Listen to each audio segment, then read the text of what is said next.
This is my 666 bill, and you are not going to believe its story. So you just got rejected from your 12th job interview. You're there thinking to yourself, what the hell's wrong with this world? What's wrong with me? Why can't I land a job? You're exhausted as you scramble through your pockets just to find out you only have a few cents left. Not even enough to pay for the bus. So you're tired of walking everywhere, so you sit at a bench by a park. There you are, full-grown adult about to start crying on a park bench. When all of a sudden you see a man running past you, and in just a flash, you hear a loud bang. You see as his lifeless body falls to the floor, right in front of you. Falling along with it, a duffel bag filled with a few bills. You notice them because on impact with the ground, a few of them scatter up in the air. But as quickly as that corpse fell, two men that were chasing him that sent him to a better life, they quickly pick up the duffel bag and make a run for it. Part of you, the desperate part, wants to go and pick up a few of those blood-stained bills on the ground. But you think to yourself, this is a dangerous city, and trust me, you don't want to be the next corpse. Either that or end up in jail because you well know that the cops are surely to be on their way. So all you do is snatch the bill that was on the bench and make your way to the bus stop. Thankfully, it didn't take long for the bus to arrive. As you hop onto the bus, you try to pay with the bill, but the driver tells you, system's down. Just hop on, you can pay the next time you jump on the bus. You think to yourself, wow, am I getting lucky? Something's finally going well. You stop a few blocks before the place you're renting at a local burger joint because you're starving, and now you finally have enough money for a decent meal. As you make your way all happy, all excited, about to pay for your meal, the cashier tells you not to worry about it. She points to a gentleman in an all-black suit and says, he's paid for it. You're all excited, you grab your burger and you go over to that gentleman and say, thank you. And he says, not to worry about it. Here, have this extra spare drink that I have. You accept it gratefully. He's smiling, look at you, all happy. Finally something going your way. You thank the man again as he makes his way outside. Now you have an empty table. So, sit down and start munching on your burger. When you notice, this guy left his suitcase. You rush to the door and try to see if, hey, you could still stop him. Hey, you left your suitcase. But you look to the left, you look to the right, and there's no one there. So you quickly wrap up your burger, grab his suitcase, and make your way home. At the bus stop, you see just nudged in a gap, a smaller bill. You're happy. So you jump on the bus and you pay your fare, and a few blocks over you get off. I know it's nighttime and you usually would have walked, but with the suitcase, you gotta keep it safe. In the safety of your four walls, you open it. Think to yourself, this guy's probably a businessman. You say to yourself as you see through the documents, there's lots of names, lots of signatures, lots of contracts. You don't want to pry into this guy's privacy, so once you find the address to his office building, you just close it. And as you lie in your bed thinking to yourself, there's a lot of crime in this city, I wonder if that poor soul made it onto the news. So you scroll through TikTok to see on the news that he did make it. But what shocks you the most is, not only did he make it, but in the daily news, you also see two buses collided in the worst accident of 2024, causing several fatalities and sending a lot of people over to the ER. With one of those buses even igniting. Chills run through your spine as you think, damn, those are the buses you took that day. Not only that, but you see there was an attempted robbery right after you left in the burger joint, and that nice cashier didn't make it. Something inside you snaps. The bill. You reach into your pocket, you pull out your wallet, you see it, you look at it. It's no longer covered in blood, not a single stain. It looks normal. Nothing out of the ordinary, but there is something. You chuckle because it's something quite curious. It's the serial number. It ends in 666. You laugh at yourself while you say, damn, I have the 666 bill. Part of you is thinking to yourself, could have this all happened because of the bill? Part of you is happy because you're lucky you made it out of those situations alive. You're not the suspicious type, but parts of you doesn't want to believe it. So you go to bed, and that night as you're dreaming, oh God, are you wealthy? You got money, you have everything. Yachts, jets. As you're walking on your gold-paved road to your mega mansion, something off starts to happen. The gold starts to melt, burning you, dragging you. You can't breathe. The gold fills your lungs. Every breath you take, the more you suffocate. You're about to die when beep, beep, the alarm wakes up. You wake up, oh God, thank you. It's just all a dream. You're happy it's all over, but you missed the money part though. Yeah, that was quite nice. You look through your closet just to find your other clean suit. It's a little bit old and out of style, definitely an older suit. You don't wear it much for the exact same reason. Something quite curious. As you stick your hand in the pocket, you notice a good amount of money. Where did that come from? You say, all shocked. Well, you think to yourself, you don't wear this suit often, so that's probably why you didn't notice it. Against your better judgment, you actually take a taxi to the address in this building. You usually wouldn't do it, but you found money and these contracts look serious. The last thing you want to do is mess with this guy's work, especially knowing work's so hard to find. The taxi driver's telling you some silly stories on the way, but you can't think about that right now. You just follow along and say, yeah, yeah. You finally make it to the building to see it's a huge glass building. Definitely one of the taller buildings in the whole city. As you make your way to the front desk girl just smiles at you and says, he's waiting for you. Quickly, the security guard takes you to the elevator and presses the top floor. And you're like, wow, top floor. This guy must be really important for his bosses to have him in such a nice office. As you make it to the top floor, the doors open to show a majestical office. It's gorgeous, it's stunning, it's so expensive. A bit dark and makes you feel a bit uncomfortable, but at the end of the day, you've never been in such a nice place. You hear a voice coming from behind you saying, you can leave it at the desk. It's the gentleman, all in black, the one that bought you the burger. You say, yes, of course. You lay it on the desk and turn around and bow down to him and tell him, and again, thank you for the meal. Thank you. You're so excited. He turns around and he pours you a drink and says, there's nothing to thank. Here, have a drink. You're all happy. You take a quick sip of the drink and again, you thank him. You're saying, thank you for the meal. You say, I'll be leaving now. All nervous. You don't belong there. He looks at you and stares right into your soul saying, now, tell me, what's the rush? We're all gonna die anyways. You chuckle, you laugh at the joke. And you tell him, I'm sorry, sir. Again, thank you for the meal, and definitely thank you for the drink. It's a really strong one, but I'm late for a job interview. A job interview, he says. You're saying, yes, sir. He's saying, well, if a job is what you're looking for, you can start right away. Your office is on the 44th floor. My job? Yes. Now, that's unless you don't want a job. Then if that's the case, you can leave. No. I'll take it. I'll take it. You're so happy. Tears are running down your cheeks.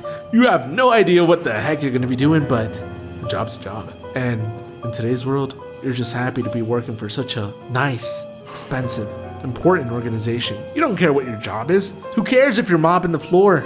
Can't remember the last time you bought yourself something nice. Things that for normal people are just common, like not being hungry, not having to search the streets for pennies and nickels, for you are a luxury. But now with a job, everything's gonna change. So who cares if you're gonna be mopping floors or unclogging toilets? You make your way to the 44th floor, and when the doors open, you're in shock. All the employees are bowing down to you, saying, welcome, sir. They're calling you sir. Now this is new.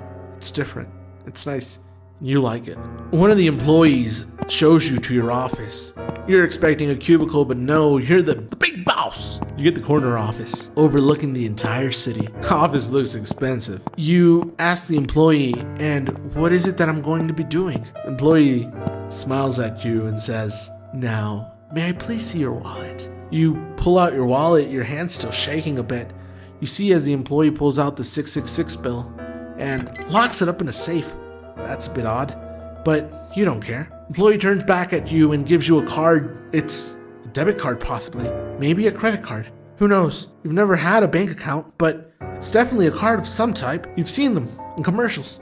The employee tells you that you are the big boss and you're the head of public relationships. The employee hands you the card along with a memo. The memo not only has your to-do list, but it has your salary. You're in shock. You've never seen that much money together. Not even working your entire life could you make what the proposal was in 1 year. So you go through the memo. You can't quite understand what you have to do, but you don't want to screw it up. You finally have an opportunity. The only issue is the employee locked up your only bill. You spent the rest on the taxi, and the last time you checked, taxis and buses, they don't take debit or credit cards. No worries.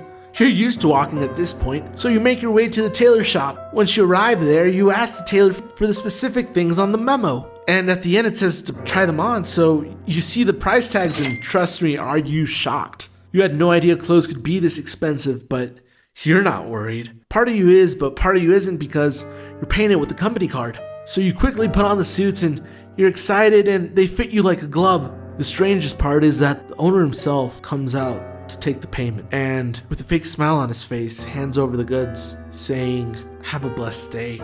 Now you have suits, but your next stop is a dealership. On the list, there's specific models you're supposed to buy and from specific brands and even specific types and all these instructions you're really not aware of. You just know these cars are expensive. You've seen them in movies, but you almost never seen them drive by, and let's not even talk about driving or owning one.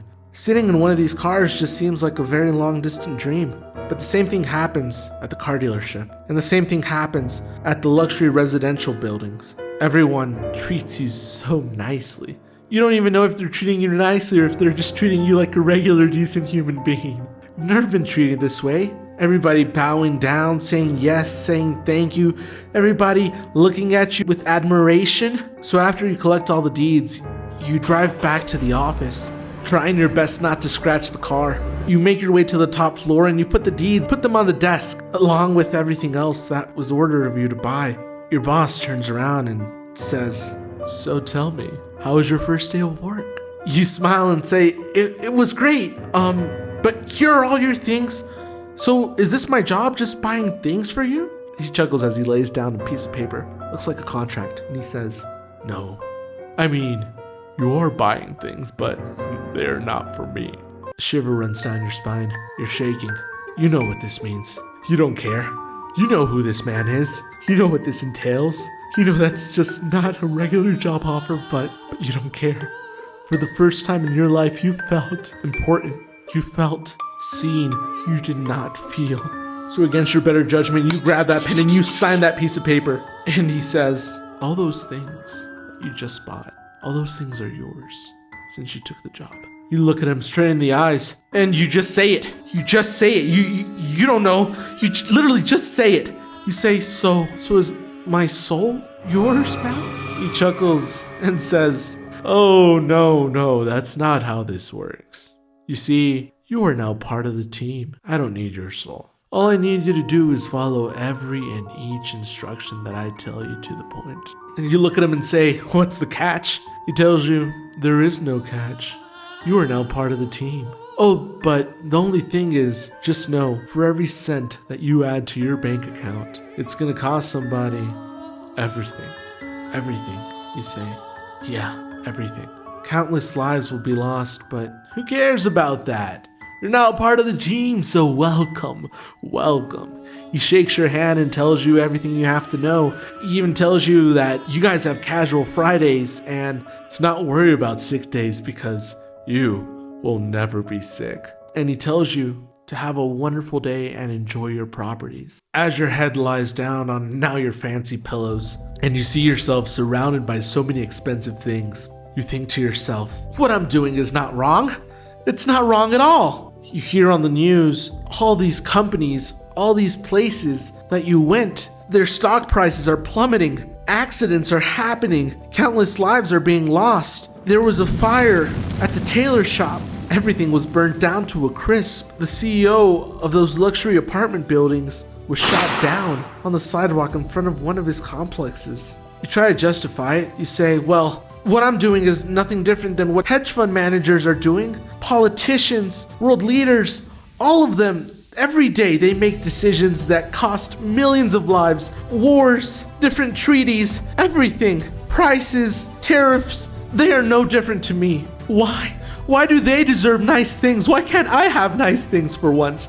I deserve to have nice things. You say as you look around, and just like that, one day turns into a week turns into a month, and a month turns into a year. And trust me, a year later, you're chewing down, and now even the most expensive cut of steak tastes just so bland. But thankfully, now you have a few addictions that help you cope with your life. By now, oh boy, you've signed off on a few wars, plummeted a few global economies, a few countries. Now, they owe their extreme poverty, hunger, famine, their currency's worth shit.